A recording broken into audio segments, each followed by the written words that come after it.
વડોદરાના ડભોઈમાં બિલ્ડરોની મનમાની સામે આવી છે। સેગુવાડા ગામે બિલ્ડરે માઇનોર કેનાલ તોડી નાખી। 500 મીટર કેનાલ જેસીબીથી બિલ્ડરે તોડી નાખતા મલ્હારપુરાના ખેડૂતો દ્વારા ઉગ્ર વિરોધ નોંધાવવામાં આવ્યો। ખેડૂતોએ અધિકારીઓ તેમજ બિલ્ડર વિરુદ્ધ સૂત્રોચ્ચાર કર્યા। બેતુન નૂર સિટી બિલ્ડરોની મનમાની સામે આવી છે, જેના કારણે ખેડૂતોને પિયતના પાણી માટે વલખા મારવા પડી રહ્યા છે। આસપાસના ખેડૂતોને સિંચાઈ માટેનું પાણી મળતું નથી અને ખેતી પર ભારે અસર પડી છે। આ વર્ષે ખેતીના તમામ પાકો નિષ્ફળ ગયા છે।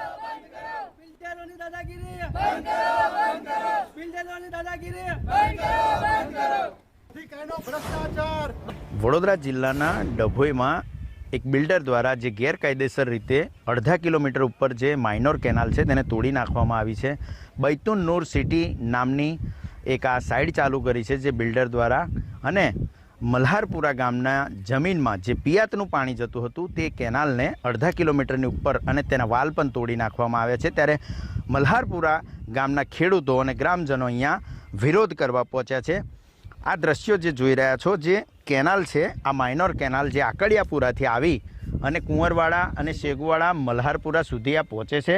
હજારો વીઘામાં આ કેનાલનું પાણી જે છે તે પિયત માટે પહોંચે છે। ત્યારે આ બિલ્ડર દ્વારા, આ બૈતુન નૂર સિટીના જે બિલ્ડર છે તેના દ્વારા અહીંયા પ્લોટ કરી દેવામાં આવ્યા છે અને આ કેનાલ છે તેને તોડી નાખવામાં આવી છે। અહીંયા આપણી સાથે ગ્રામજનો અને તે ખેડૂતો છે તે જોડાયા છે। હાલ તેઓને શું સમસ્યા છે અને કઈ રીતે આને જોવે છે? અમારા ત્યાં આગળ આકડિયાપુરા માઇનોર છે તે કુંવરવાડા અને સેગુવાડા અને મલ્હારપુરા આ પાણી અમારા ત્યાં દિવસપુરા સુધી પાણી આગળ આવે છે। અત્યારે કેનાલ તોડીને શું બનાવવામાં આવ્યું? આ કંઈક સાઈડ બાંધીને સોસાયટી બનાવે છે, એ અમને જાણવા મળ્યું। અન્ય એક ખેડૂત પણ આપણી સાથે જોડાયા છે।